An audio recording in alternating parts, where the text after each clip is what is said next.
I'm your host, Jonathan Clarke, very pleased to be joined on HEW Entertainment Radio for the first time in a while by Hurricane Nate. How are you doing, Hurricane? Oh, I'm great. I just mainly go by Nate these days. Nate, why did you drop the name Hurricane from your name? That was interesting because... Too much cheap heat there. Fans just thought it was a knockoff of Hurricane Helms, but whatever. Yeah, but now we've interviewed you several times, and I guess the comparison between yourself and the Hurricane from the WWE is very different. Now, the attire that you wear is very similar, but the gimmick and the way you perceive yourself is very different from the Hurricane. But if there was one... now I went from superhero to a Jim Morrison lookalike.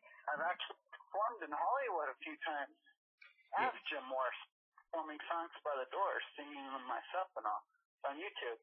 Yeah, actually, your resignation, your area of resignation is pretty close to Hollywood, Bakersfield, California, right around that area? Oh, yes, I'm not even 2 hours away. I got there in an hour and a half driving up there. Now, I remember one specific time, we spoke about how the incident between Stone Cold Steve Austin and Booker T took place in a supermarket that actually you're not too far away from, and you actually commented on that. Yes, I used to go to that supermarket. Sadly, the Green Frog Market has been shut down. Both of them, actually. Landmark and Bakersfield loved it, but they closed down due to this economy. Is there still a lot of damage there? Story. Still a lot of damage around where the brawl took place? Like, is there still scar marks and everything there? Like, oh yeah, I went there the next day. This was when I was like 11. Mm-hmm. Oh yeah, there was damage. They were repairing that place for like a couple of weeks. It was awesome.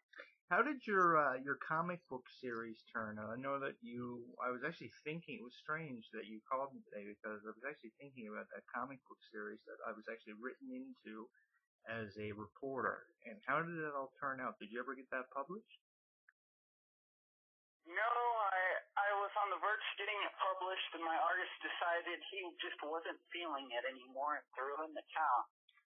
Okay. I had then a couple artists later and a couple different series later that I was going to work.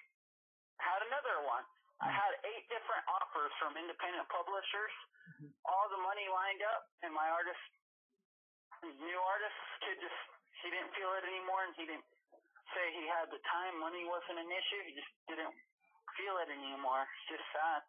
Yeah, and how these artists just decide to work. You know, it's strange because unless you're a huge name in professional wrestling, very few people, it is of extreme rarity for a huge name in professional, unless you're a huge name, to actually be featured in a comic book. I believe there was one for Hulk Hogan, there was another one for China, and I believe that was pretty much it. Bret Hart got an appearance on The Simpsons in there, but other than that, animation and professional wrestling doesn't seem to coexist very well. Yeah, it really does. So, I got a new comic strip and a new artist coming up called The Adventures of Mini Nate, which will be interesting. Now, will the Jonathan Clarke character be appearing in at least one episode of that? He will be appearing in at least more than a few. He might become a recurring character. I like to see. Besides being a radio show host, he'll be a commentator in some issues. Now, I briefly mentioned you. Commentator. I'd love to see some of the sketches, by the way, for that. Now, I briefly mentioned you, speaking of how you're actually from California. There's this Nickelodeon star that I actually just recently benefited by getting a brand new television deal for her for the show Victorious. Have you heard of Victoria Justice, be it that she's from around California, Hollywood, California, or somewhere around... Yes, I've watched the show. My little sister was quite a big fan of that show. Yeah, I just used to watch it with her. Just landed a primetime deal for them here in Canada. Now, in the States, it's still on its regular time slot, but here in Canada, it was very difficult to see the show. So I ended up landing them a deal from Monday to Thursday at between 6:30 and 7 Eastern time, which is big for them. And I was just wondering, like, if you'd followed her career, be it that you're from California, because you keep up with all the stars because you're doing your own little acting thing and stuff, and I was just wondering there. She's a great actor. She's appeared in quite a few shows besides herself. She appeared on that iCarly where she fought Miranda. Yeah. She fought, what was her name? She fought that main character from iCarly, and she beat her up in the cage. Yeah, Shelby Merckx. Yeah, I was wondering when I saw that spin-off of UFC that they did. They occasionally do this kind of thing in Hollywood where they make fun of things like wrestling and the UFC. It's beyond me. Well, I guess maybe because of the popularity of it. But I was wondering why they never. I've been getting a lot more acting in. I've done a couple independent films. My characters usually get killed off pretty quickly. Yeah, and independent films are way different from doing the actual, the big budget type films. I've done several interviews with people who are actually in independent films, like Deborah Marshall. She was in an independent film actually based on the Night of the Living Dead, which I found quite bizarre.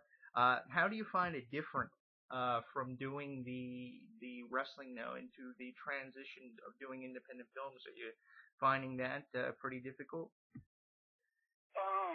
Yes, the wrestling, I actually love the wrestling a lot more because, well, anything you do, there's going to be attitudes, there's going to be divas and arrogant people. But in indie filmmaking, most of the people I've dealt with, try to make you think they know what they're doing, but they usually don't know what they're doing. Because how do you go from shooting the scene 30, 40 times, say, scratch that, do a scene 30 more times, scratch that, do the worst scene you've ever done 5 times, oh, that's good enough for me. You got to kind of go in there knowing what you're going to do. It's kind of crazy. Explain this one to me, Nate, since you were a superhero in professional wrestling. I just recently saw the Batman movie, The Dark Knight. A lot of great topics coming up in this interview. The Dark Knight Rises. And I remember being absolutely stunned by the fact that Batman died. I'm still trying to wrap my mind around the fact that Batman actually dies in this movie. You see him die, the plane blow up near the end of it, and then from the time the plane blows up to the end of it, you see him actually sitting at a cafe as part of this vision that his butler Alfred had. Is this guy actually dead now, and is the Batman series finished, or will there be a sequel to The Dark Knight Rises probably 3 or 4 years from now where his son will actually take over being Batman as the comic book details? I think there will be a sequel because honestly, Hollywood these days is not always about artistic talent or vision. It's about making the money. It's pretty much all it's about. Yeah, it is, and I can't see, a movie like Batman. It's the same thing like the Fast and Furious 6, which is on the way out starring The Rock and Vin Diesel. How can you go from making, let's say, $60 million off of Batman and then finish it and not want to make any more or pursue it any further? How? I know. It's like what the monkeys did on their TV show. They're on top of the world. Then they're all, we'll just cancel the show. When you do things like that, careers are usually just damaged in some form. In my opinion, you take a series like Batman and you kill it off after 3 or 4 movies, and it's absolutely a pile of shit when you have Batman killed off after 3 movies and then you have 7 or 8 Saw sequels. I mean, what the fuck is up with that? I really don't know. I've been doing all kinds of stuff. I've been in a band now. It's pretty great. The world. Playing my own instruments too, been singing my own songs. It's just great. The world of independent artistry. Now, this is something that I have touched on a lot. I've interviewed over, I'd say, the 1,300 interviews that I've done, probably about 200 or 300 independent bands. And what gets me about independent artistry is you will take somebody like a Justin Bieber, and he will record one song for YouTube, upload it to his YouTube channel, become an overnight success. Then you have people like yourself who make probably 200 to 300 YouTube videos, have the most fantastic and detailed YouTube channels, and I know this because I've seen them, and it takes them years before they even have one single. Exactly. I find that pretty sad because he had connections. Even when he was a nobody, he had money. You see the drums he was playing. That wasn't no cheap set. Then you've seen his backyard and the other crap he made. He's a little daddy's boy who had everything handed to him. So your YouTube channel, you have a YouTube channel, I would assume, with these songs on it. Do you want to quickly plug that before we get into something else? Is there a YouTube channel? Oh, no, I haven't started my own channel because I've just been busy. I've been appearing on other people's shows. If you type in Nate Rang, you'll see a lot of the stuff I've done. Yeah, and you're actually on See a Facebook. cartoon of me on Dwayne's World Shorts, or my stints as Jim Morrison in Hollywood. I performed at a club that right down the street from where they recorded L.A. Woman, right where Jim Morrison, Janis Joplin, and Jimi Hendrix used to go get loaded across the street. I remember that movie. Performing at that club as Jim on Jim Morrison's birthday was actually the last time I went, on December 8th, 2013. I remember that Hocus Pocus movie, and one of the most memorable things actually from Hocus Pocus was the reference of Jimi Hendrix 10 minutes into the movie. I remember that like it was yesterday. I remember all those classics.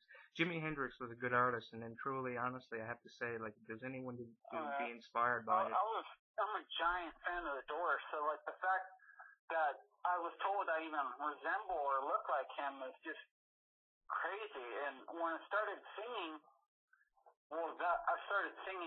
I had my own dressing room, and I got ready like the real Jim. I took the alcohol pretty hard, and I went up there on stage, and I was being Jim. Did you ever see that movie Walk the Line, the Johnny Cash perspective?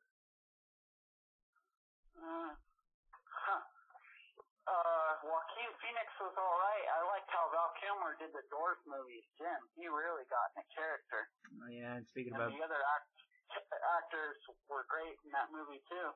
And the thing was, you know, he took the alcohol pretty hard. You mentioned that. There was actually a part of that movie where Johnny Cash's alcoholism and everything was portrayed with a lot of details, so I thought I would throw that one in there. And Val Kilmer, one of the best Batman portrayals ever was done by him. Yes, he's my favorite Batman. Batman Forever. He's a great actor. If you play Jim Morrison, you play Batman, and you're just an amazing actor. The Iceman from Top Gun, amazing actor. Oh my God, you have to tell me the truth. You know, the whole Rock thing, it's keeping on the idea of Hollywood.